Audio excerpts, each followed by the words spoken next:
Hi friends, అందరికీ నమస్కారం. Welcome to our channel. మన ఛానల్లో ఏపీ డిఎస్సి మరియు టెట్కి సంబంధించి most important bits and previous bits అనేది డిస్కస్ చేయడం జరుగుతుంది. ఈ వీడియోలో మనం సైన్సు మరియు సోషల్కి సంబంధించి ప్రీవియస్ ఎగ్జామ్స్లో వచ్చిన మోస్ట్ ఇంపార్టెంట్ బిట్స్, అదేవిధంగా మెథడాలజీకి సంబంధించిన బిట్స్ కూడా డిస్కస్ చేస్తాం. సో మీరు క్వశ్చన్ చదివేటప్పుడే మీరు ఎంతవరకు దానికి ఆన్సర్ చేయగలుగుతున్నారనేది కూడా మీరు ఒకసారి చెక్ చేసుకోండి. సో మీరు ఎక్కడైనా ఆన్సర్ చేయలేకపోతే ఆ టాపిక్ని ఇంకోసారి చదివేదానికి ట్రై చేయండి. So let start our video. మొదటి ప్రశ్న, ఉడికించిన కోడిగుడ్డులో పసుపు రంగు భాగాన్ని ఆవరించి ఉండే తెల్లని పదార్థం. Option A ప్లాస్మానా, జెల్లీనా, ఆల్బుమినా, సొనానా. సో పైన తెల్లగా ఉండేదాన్ని ఆల్బుమిన్ అంటారనమాట. సో ఆప్షన్ 3 అనేది కరెక్ట్ ఆన్సర్. ఖరీఫ్ పంట పండించే కాలం వేసవికాలం, వర్షాకాలం, వసంతకాలం, శీతాకాలం. సో ఖరీఫ్ పంట ఎప్పుడు పండిస్తారో మనందరికీ తెలుసు, వర్షాకాలంలో పండిస్తారు. సో ఖరీఫ్ అనేదాన్ని వర్షాకాలంకి సంబంధించి ఖరీఫ్ అంటాం అనమాట. జూన్ టు సెప్టెంబర్ అలా వస్తుంది. తర్వాత ప్రశ్న, 4 సెకండ్లలో 40 సార్లు డోలనం చేసే లోలకం యొక్క పౌనపుణ్యం. సో 4 సెకండ్లలో 40 సార్లు అంటే సెకండ్కి 10 సార్లు అని. సో మనకి పౌనపుణ్యం వచ్చేసి హెడ్జీల్లో చూస్తాం కదా. సో ఆప్షన్ 3 అనేది కరెక్ట్ ఆన్సర్ అనమాట, 10 హెడ్జీలు. భూమి యొక్క పై పొర. సో పై పొర ఏంటి? కేంద్రం, వాతావరణం, భూపటలం, భూప్రావారం. సో భూపటలం తర్వాత ఉండేది భూ ప్రావారం, తర్వాత భూకేంద్రకం, ఇలా ఉంటుంది కదా. సో ఫస్ట్ మనకి ఆప్షన్ వచ్చేసి భూపటలం.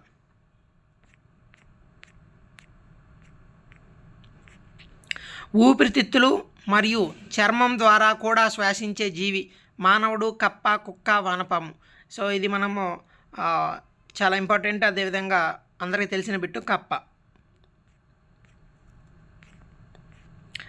ఎలక్ట్రిక్ హీటర్లో ఉండే తీగ చుట్ట. సో ఫిలమెంటా, ఎలిమెంటా, వలయమా, స్ప్రింగా. సో ఎలక్ట్రిక్ హీటర్లో ఉండే తీగ చుట్టని మనం ఎలిమెంట్ అంటాం. ఆప్షన్ 2 అనేది కరెక్ట్ ఆన్సర్. కేవలం ఒక పెద్ద డిస్క్ ఆకారపు కండర పాదంతో కదిలే జంతువు. వానపాము, బొద్దింక, నత్త, తాబేలు. సో దీని కరెక్ట్ ఆన్సర్ వచ్చేసి నత్త అనమాట. నత్తకి కింద ఒక పాదం లాగా ఉంటుంది కదా. సో కండరం దాంతో నడుస్తుంది, దాని ఆధారంగా. తర్వాత ప్రశ్న, ఒక అపారదర్శక వస్తువు కాంతి మార్గంలో వచ్చినప్పుడు అది ఏర్పరిచేది నీడ, ఇంద్రధనస్సు, ప్రతిబింబం, ఎండమావి. సో ఒక అపారదర్శక వస్తువు కాంతి మార్గంలో వచ్చినప్పుడు అది నీడని ఏర్పరుస్తుంది అనమాట. ఆప్షన్ 1 అనేది కరెక్ట్ ఆన్సర్. బట్టలు కుట్టేటప్పుడు దర్జీ వాడే పనిముట్టు. తాపి, కొడవలి, రంపం. ఈ 3 కాదు కదా. సో బాబిన్ అనే దాన్ని ఉపయోగిస్తారు. So correct answer is 4. ఆంధ్రప్రదేశ్లోని ఈ ప్రాంతాన్ని ఆంధ్ర కాశ్మీర్ అంటారు. Horsley Hills, Konaseema, Lambasingi, Chintapalle. So correct answer వచ్చేసి లంబసింగి. సో ఇది విశాఖపట్నం దగ్గరలో ఉంటుంది. తర్వాత ప్రశ్న, ప్రయాణంలో తమ శక్తిని కోల్పోకుండా ఉండడానికి వలస పక్షులు ఈ ఆకారంలో ప్రయాణిస్తాయి. యు ఆకారం, ఎల్ ఆకారం, వి ఆకారం, ఎం ఆకారం. సో మనము నైట్ టైంలో కానీ ఈవినింగ్ టైంలో కానీ బయట కూర్చొని చూస్తూ ఉన్నట్లయితే పైన పక్షులు వి ఆకారంలో ప్రయాణిస్తూ ఉంటాయన్నమాట. So option 3. పక్షి ఖండం అని పిలువబడే ఖండం ఏంటి? ఆస్ట్రేలియానా, దక్షిణ అమెరికానా, ఉత్తర అమెరికానా, ఆఫ్రికానా? దక్షిణ అమెరికా చూసినట్లయితే మనకి పక్షి ఆకారంలో ఉంటుంది. సో దాన్ని మనం పక్షి ఖండం అంటాం అన్నమాట. నెక్స్ట్ సోషల్కి సంబంధించిన బిట్స్ అనమాట. పంజాబ్ను బ్రిటిష్ ఇండియా కంపెనీ విలీనం చేసుకున్న సంవత్సరం. పంజాబ్ను బ్రిటిష్ ఈస్ట్ ఇండియా కంపెనీ విలీనం చేసుకున్న సంవత్సరం. సో 1853, 1849, 1857, 1847. ఆప్షన్ 2 అనేది కరెక్ట్ ఆన్సర్ అనమాట. 1849లో పంజాబ్ను బ్రిటిష్ ఇండియా కంపెనీ విలీనం చేసుకున్నది. తర్వాత ప్రశ్న, సరైన వాక్యాన్ని గుర్తించండి. కృష్ణానది అరేబియా సముద్రంలో కలుస్తుంది. సో ఇది రాంగ్, ఎందుకంటే బంగాళాఖాతంలో కలుస్తుంది. పెన్నా నది మహారాష్ట్రలో ప్రవహిస్తుంది. ఇది కూడా రాంగ్.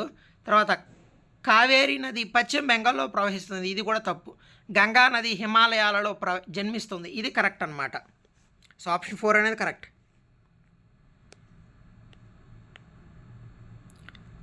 వెలికొండలు ఈ జిల్లాలో కలవు. ఎస్పీఎస్ఆర్ నెల్లూరు, కృష్ణా, అనంతపురం, చిత్తూరు. సో వెలికొండలు అనేది ఎక్కడ ఉంటాయంటే నెల్లూరులో ఉంటాయి. సో ఆప్షన్ 1 అనేది కరెక్ట్ ఆన్సర్.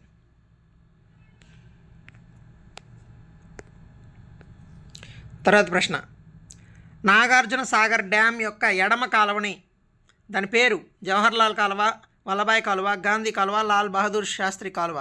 సో ఆప్షన్ 4 అనేది మనకు కరెక్ట్ ఆన్సర్ అనమాట, లాల్ బహదూర్ కాలువ.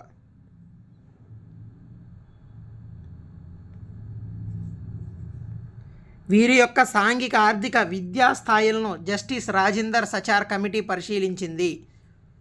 హిందువులు, ముస్లింలు, ఆదివాసీలు, దళితులు. ముస్లింల యొక్క సాంఘిక ఆర్థిక విద్యా స్థాయిలని జస్టిస్ రాజిందర్ సచార్ కమిటీ అనేది పరిశీలించడం జరిగిందనమాట. ఆప్షన్ 2 అనేది కరెక్ట్ ఆన్సర్.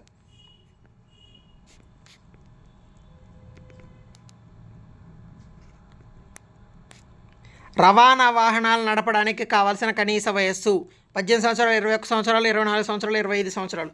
సో రవాణా వాహనాలు నడపడానికి కావాల్సిన కనీస వయసు వచ్చేసి 25 సంవత్సరాలు అనమాట. ఆప్షన్ 4 అనేది కరెక్ట్ ఆన్సర్. పల్లవ రాజ్యానికి రాజధాని కాంచీపురం, బాదామి, మదురై, దేవగిరి. కాంచీపురం. సో పల్లవ రాజ్యానికి రాజధాని కాంచీపురం అనమాట. ఆప్షన్ 1 అనేది కరెక్ట్ ఆన్సర్. భారత పార్లమెంట్ వీటిని కలిగి ఉంటుంది: రాజ్యసభ మరియు లోక్సభ. రాజ్యసభ, లోక్సభ ప్రధానమంత్రి, రాజ్యసభ, లోక్సభ రాష్ట్రపతి, లోక్సభ రాష్ట్రపతి, ప్రధానమంత్రి. ఆప్షన్ 3 అనేది కరెక్ట్ ఆన్సర్ అనమాట. సో పార్లమెంట్లో రాజ్యసభ ఉంటుంది, లోక్సభ ఉంటుంది, సో రాష్ట్రపతి కూడా ఉంటాడనమాట. ప్రధానమంత్రి అంటే ప్రధానమంత్రి లోక్సభలో భాగమే కదా. కొన్నిసార్లు రాజ్యసభలో నామినేషన్ రాజ్యసభ వ్యక్తి కూడా ప్రధాని అవ్వచ్చు. ఇంతకుముందు మన్మోహన్ సింగ్ రాజ్యసభ నుంచే మనకి ప్రధాని అవ్వడం జరిగింది.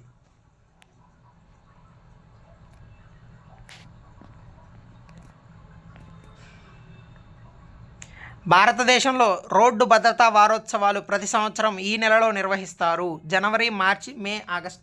సో జనవరిలో నిర్వహించడం జరుగుతుందన్నమాట రోడ్డు భద్రతా వారోత్సవాలు. ప్రజాస్వామ్యం ఆవిర్భవించిన దేశం: చైనా, బ్రిటన్, ఫ్రాన్స్, గ్రీస్. మొట్టమొదటిసారిగా ప్రజాస్వామ్యం ఆవిర్భవించింది గ్రీస్లో. ఆప్షన్ 4 అనేది correct answer. Mulching, rock dam, shelter belts అనేవి దీన్ని సగం రక్షించే పద్ధతులు. Mulching, rock dam, shelter belts అనేవి దీన్ని రక్షించే పద్ధతులు. నేలను రక్షించే పద్ధతుల, అడవిని రక్షించే పద్ధతుల, భూగర్భ జలాన్ని రక్షించే పద్ధతుల, లేదా మృగాలను రక్షించే పద్ధతుల. సో నేలని రక్షించడానికి mulching, rock dam, shelter belts ఇవన్నీ మనం నిర్మిస్తూ ఉంటాం కాబట్టి ఆప్షన్ 1 అనేది కరెక్ట్ ఆన్సర్. భారత రాజ్యాంగంలోని 51A అధికరణాన్ని దీనికి వివరిస్తుంది: ప్రాథమిక హక్కులు, ప్రాథమిక విధులు, ఆదేశిక సూత్రాలు, రాష్ట్రపతి పాలన. 51A ప్రాథమిక విధులు. సో ఇది మోస్ట్ ఇంపార్టెంట్ బిట్. ప్రతి కాంపిటేటివ్ ఎగ్జామ్లో ఇలాంటి బిట్స్ వచ్చే అవకాశం ఉంటుంది. సో వీటిని కొంచెం జాగ్రత్తగా చూసుకోండి. శాస్త్రం యొక్క ముఖ్య ఉద్దేశం సత్యాలను సంచితం చేయడం కాదు, మరలా ప్రయోగాలు చేసి కొత్త రీతులను రూపొందించడమే అని చెప్పిన వారు ఎవరు? Robert McArthur, A.W. Green, J.B. Conant, Karl Pearson. So మనకు చెప్పినవారు, ఈ స్టేట్మెంట్ చెప్పినవారు రాబర్ట్ మెక్ఆర్థర్ అనమాట. ఆప్షన్ 1 అనేది కరెక్ట్ ఆన్సర్. విషయ అవగాహనకు సంబంధించి ప్రశ్న గుర్తించండి. విషయ అవగాహనకు సంబంధించి ప్రశ్న గుర్తించండి. మొక్కలలో శ్వాసక్రియ గురించి మరింత తెలుసుకోవడానికి వృక్ష శాస్త్రవేత్తలు ఏ ప్రశ్నలు అడుగుతావు? కొన్ని గృహోపకరణాల చిత్రాలు గీయండి. చెరువులు ఎలా కలుషితమవుతాయి? పక్షులను కాపాడడానికి నీవు ఏం చేస్తావు? సో ఆప్షన్ 3 చెరువులు ఎలా కలుషితమవుతాయి. సో ఇదనేది అతని యొక్క మన విషయ అవగాహనని చెక్ చేయడానికి అడిగే ప్రశ్న. సో చెరువులు ఎలా కలుషితమవుతాయి అనేది కరెక్ట్ ఆన్సర్.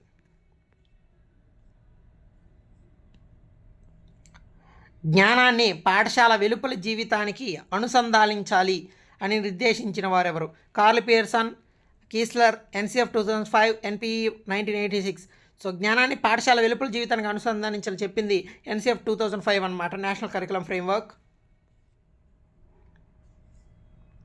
పాఠశాల అనేది సూక్ష్మ రూపంలో ఉన్న భారతదేశం అన్నది నెహ్రూ, అంబేద్కర్, గాంధీ, ఠాగూర్. కరెక్ట్ ఆన్సర్ వచ్చేసి గాంధీ. తెలిసిన విషయాల నుండి తెలియని విషయాలకు తీసుకెళ్లే దృక్పథం ఆగమనాత్మక, నిగమనాత్మక, విశ్లేషణాత్మక, సంశ్లేషణాత్మక. సో మన కరెక్ట్ ఆన్సర్ వచ్చేసి సంశ్లేషణాత్మక. సో సంశ్లేషణాత్మకలో మనము తెలిసిన విషయాల నుండి తెలియని విషయాల వరకు మనము చేయడం జరుగుతుందన్నమాట. ఆప్షన్ 4 అనేది కరెక్ట్ ఆన్సర్. చివరి ప్రశ్న, ఈ స్వరూపాలు పసుపు పచ్చని రంగులో చూపబడతాయి. పర్వతాలు, మైదానాలు, సముద్రాలు. సో పర్వతాలు వచ్చేసి ముదురు ఊదా రంగులో సూచించబడతాయి. మైదానాలు వచ్చేసి ఆకుపచ్చ రంగులో సూచించడం జరుగుతుంది. పీఠభూములు వచ్చేసి పసుపు పచ్చని రంగు, సముద్రాలు ముదురు నీలి రంగు. సో ఆప్షన్ పీఠభూములు అనేది 3 అనేది కరెక్ట్ ఆన్సర్ అనమాట, పసుపు పచ్చనిది. సో ఈ వీడియో మీకు కొంతవరకైనా హెల్ప్ అయ్యింది అని అనిపిస్తే, ఇలాంటి వీడియోస్ మీకు మంచిగా ఇంకా ఫ్యూచర్లో కూడా కావాలి అనిపిస్తే సో మన ఛానల్ని సబ్స్క్రైబ్ చేసుకోండి. వీడియోని నచ్చితే లైక్ చేయండి. Thank you so much.